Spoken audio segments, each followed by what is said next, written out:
A Baby Tramp by Bierce.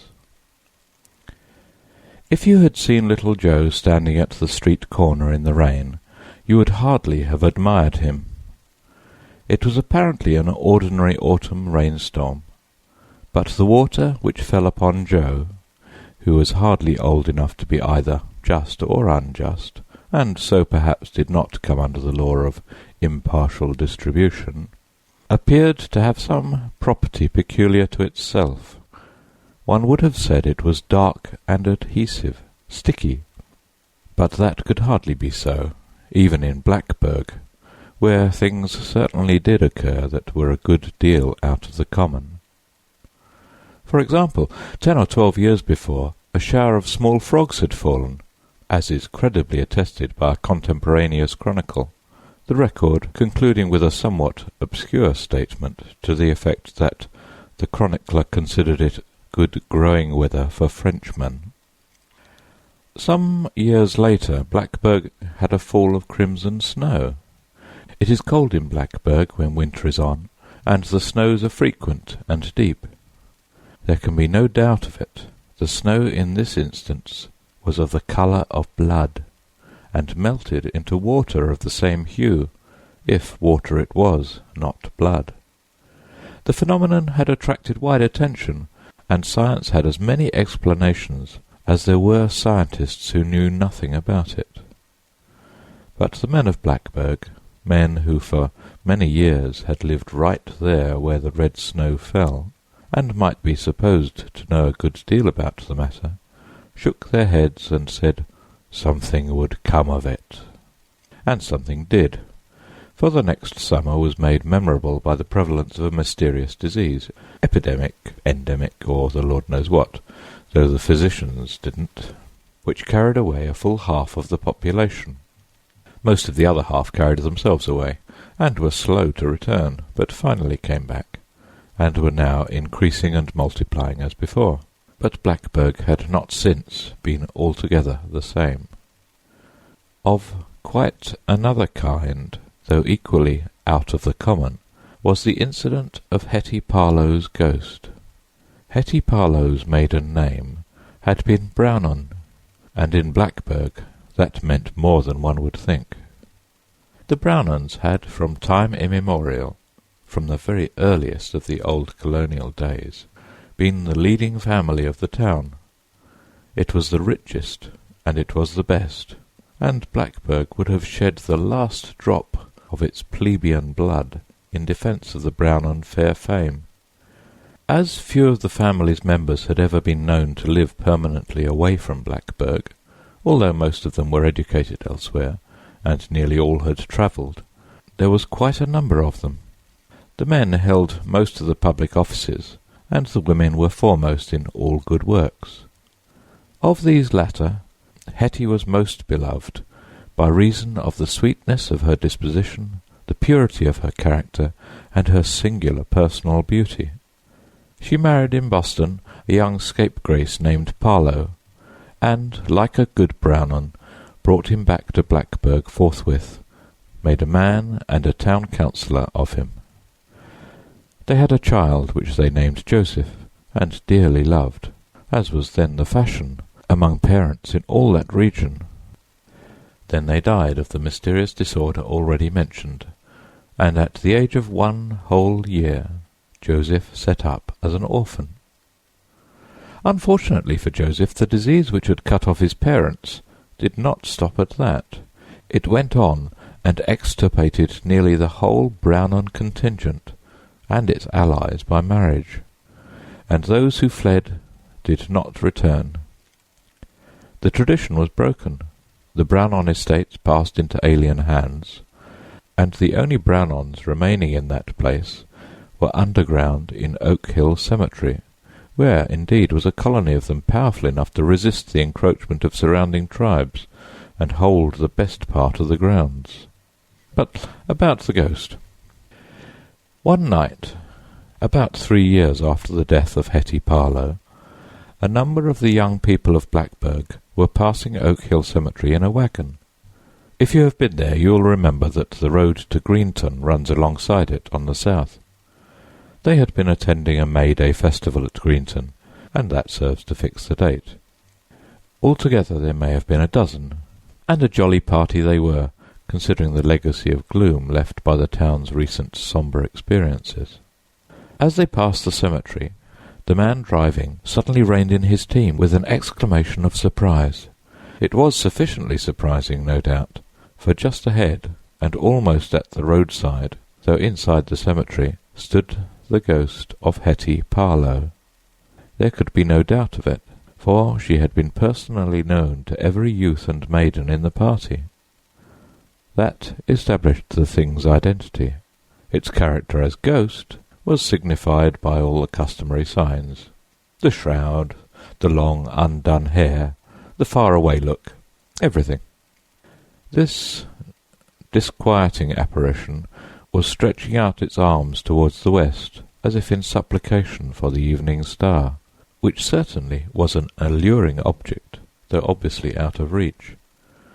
As they all sat silent, so the story goes, every member of that party of merrymakers (they had merry-made on coffee and lemonade only) distinctly heard that ghost call the name "Joey!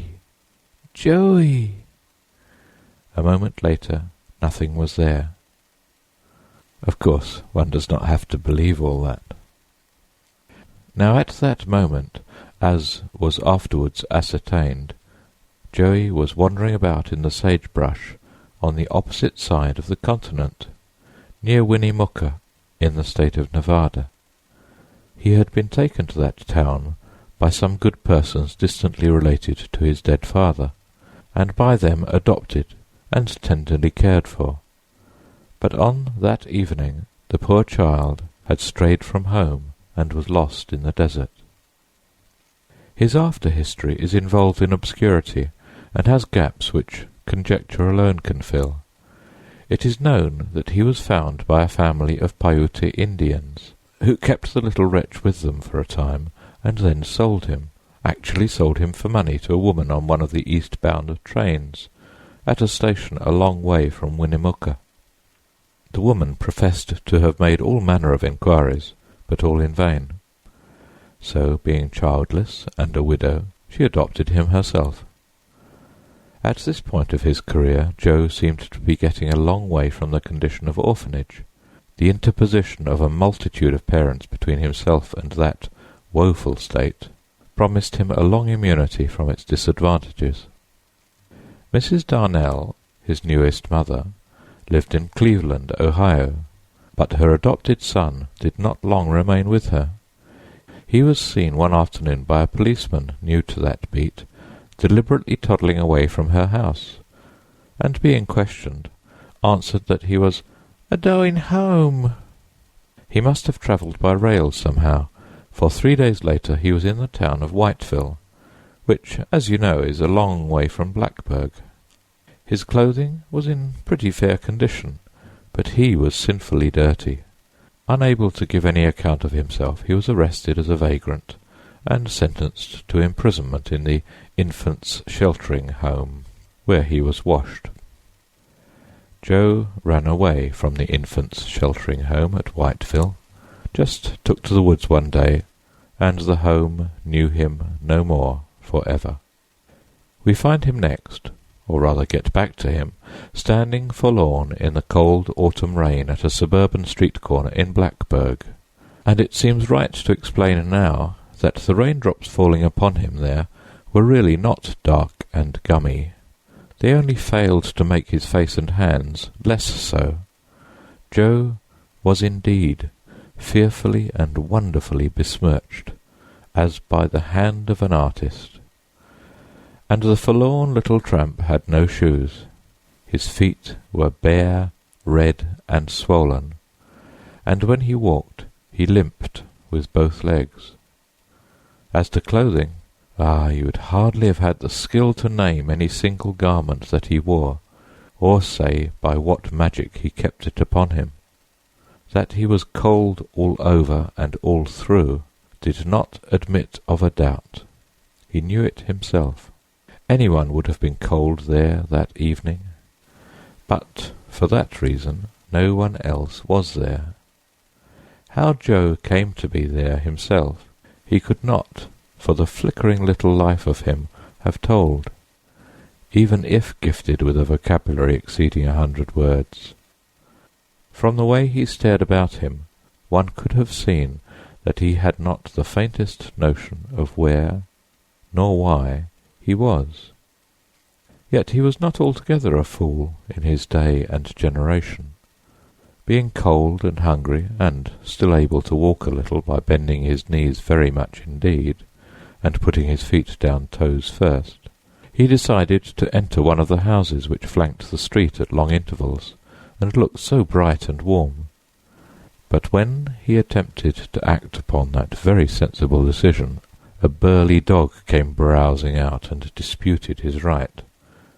Inexpressibly frightened, and believing, no doubt, with some reason too, that brutes without meant brutality within, he hobbled away from all the houses, and with grey, wet fields to right of him, and grey, wet fields to left of him, with the rain half blinding him, and the night coming in mist and darkness, held his way along the road that leads to Greenton. That is to say, the road leads those to Greenton who succeed in passing the Oak Hill Cemetery. A considerable number every year do not. Joe did not.